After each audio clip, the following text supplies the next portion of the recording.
Guys तो हम आ चुके हैं उत्तर प्रदेश के मऊ जिला में वन देवी के मंदिर पे, जहां पर लव कुश का जन्म हुआ था। माता सीता ने लव कुश को यहीं पर जन्म दिया था और उनका पालन पोषण किया था। यह मंदिर एक वन के अंदर बना हुआ है, चारों तरफ इसके घने वन हैं, इसीलिए इसे वन मंदिर कहा जाता है। यह रामायण काल की घटना है, जब भगवान श्री राम ने अपने प्रजा का बात सुन करके माता सीता को अपने देश से बाहर निकाल दिया था, तो माँ इसी जंगल में आकर के, इसी वन में आकर के लव कुश को जन्म दी थी। इसीलिए इस मंदिर का नाम वन मंदिर पड़ गया। इसमें लव कुश का पालन पोषण यहीं हुआ था, मऊ जिले में, उत्तर प्रदेश के, जहां पर आज इस मंदिर को आपको दर्शन कराने वाले हैं। ये स्वयं यहाँ पे माता सीता का वास है, स्वयं यहाँ माँ सीता विराजमान है। बहुत तेज ठंड पड़ रहा है, अपने हाथों को सेक लीजिए और पहले आप मंदिर के बाहर का नजारा देखिए। यह मंदिर उत्तर प्रदेश के मऊ जिले में स्थित है। मान्यता है कि यहाँ पर तमसा नदी के किनारे महर्षि वाल्मीकि के आश्रम में माता सीता वनवास के दौरान रही थी। यहीं पर लव कुश का जन्म हुआ था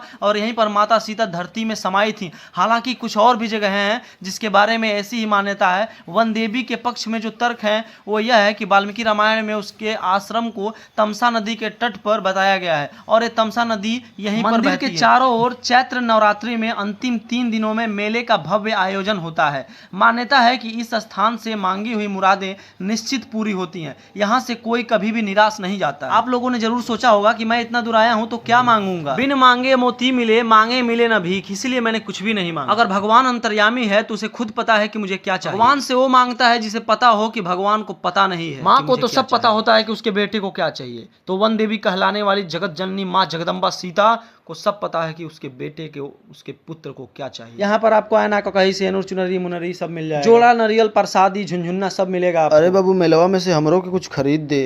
बैग मर्दे का लेबा ले ला दस्ती एगो नाक पूछत रही। अरे अब बुढ़ौती आ गई तो ये कुल कहबे। अरे मर्दे तू नहीं मेला लेला ना देला, गाड़ल पैसा लेला, तू मर्दे समझ में नहीं कहिला। बुढ़ौती आ गई बुद्धिए ना आया। बाबू चुनरिया चढ़ा दी का रे, माई से कुछ मांग लेती, बड़ा जगता है।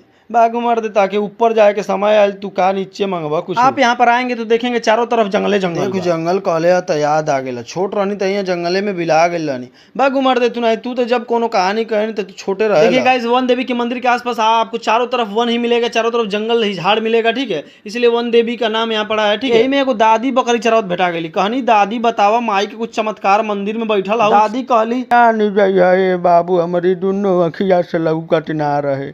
एक दिन माई आईली और दर्शन दिली, लकड़ी से ढकेल दिली, लौके लगे। गाइस आप देख सकते हैं कि दादी यहाँ पर खुद प्रमाण है कि यहाँ पर किस तरह देवी की शक्तियाँ काम करती है। दूर दराज से लोग आते हैं, बहुत दूर दूर से लोग यहाँ पर आते हैं और यहाँ माता के दर्शन करने के लिए। वन देवी धाम है और बढ़िया वन न हो ऐसा तो हो नहीं सकता था। यहाँ पर इतना लग्जरी पार्क था जिसमें आपको बस 3 रुपए देना था। 3 रुपए में आप पूरा का पूरा पार्क घूम सकते हैं। भागपुर बकते ना उतना में तो हमारे सुरतियों नहीं तो सोचा है जब घूमने के मिला शानदार, जो कि बहुत ही सस्ते प्राइस में। यह मंदिर मऊ रेलवे स्टेशन से 7 किलोमीटर दूर स्थित है। आप यहाँ पर किसी भी साधन से यहाँ पर आ सकते हैं, tractor trolley jeep Maruti car, चाहे बेच के आप अपन घर दुआर। तो अगर आप भी ऐसे हैरत अंगेज खूंखार और खतरनाक प्राचीन चीजों को देखना चाहते हैं तो लाइक कमेंट शेयर करें और इंस्टाग्राम पे भी हमें फॉलो करें प्रवीण निषाद व्लॉग्स के नाम से। और ऐसे ही आप हैरत अंगेज चीजों को दिखाते रहेंगे और फ्री में आपको ट्रेवल करने का मौका भी मिलेगा।